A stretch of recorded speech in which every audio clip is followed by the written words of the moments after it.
Welcome. This is video 5 in the series, The Candidate Statement.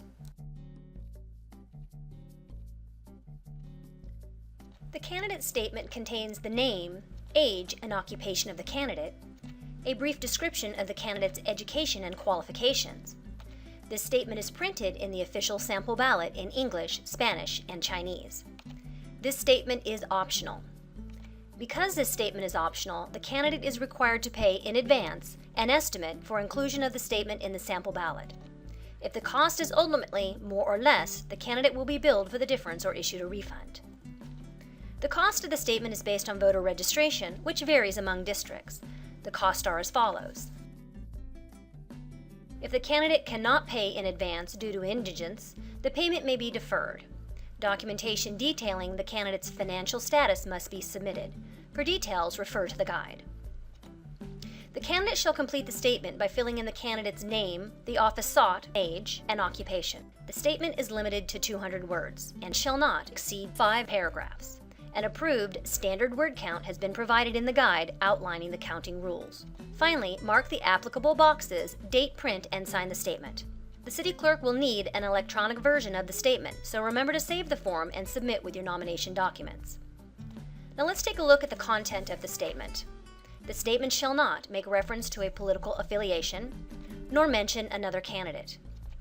If the statement includes the name of an endorsee, the statement must be accompanied by written permission from that person or persons. If including a quote, the candidate must reference the original document in which the quote was printed and submit written permission of the person quoted. Let's continue by looking at the format rules. The statement must be prepared in type, not handwritten.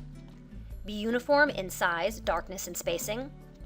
Shall not include emphasis such as underlining, all caps, italics, bold print, dashes, bullets, stars, or multiple punctuation. Let's take an interactive look at how to complete the candidate statement. In this form, you will either select from a pre-populated drop-down box or type in information. First, select the candidate's name, the office sought, age, which is optional, and occupation. Note that the candidate statement does not have the same restrictions as the ballot designation. Therefore, this listing of the candidate's occupation is not limited to 3 words, nor do many of the other restrictions apply. Let's move on to the statement section of the form. I would suggest that the candidates type the statement in a word processing program, count the words using the standard word count, and copy and paste the text into the fillable form. Remember, the word count cannot exceed 200 words. If the statement exceeds 200 words, the statement will be shortened by removing words from the end until the word limit is reached. At the bottom of the statement, the candidate must mark each box as applicable to the candidate's situation. Mark the first box if you'd like the statement withdrawn if there is no opposition. The second box is if supplemental pages are attached. Mark the third box for the payment, the manner of payment form, the fourth box for any indigence forms if applicable, then date, save, print, and sign the statement. And finally, a few additional provisions regarding the candidate statement. The statement may be withdrawn but not altered.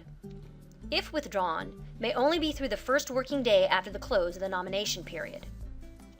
The statement is confidential through the end of the nomination period. The manner of payment form and any indigence forms, if applicable, must be completed and filed with the statement. And again, submission of an electronic version is required. For detailed instructions and illustrations, refer to the Candidate Instructional Guide. This ends the candidate statement video in the informational series. For the next set of instructions, watch video 6, the Statement of Economic Interest form, biographical form, and the Code of Fair Campaign Practices.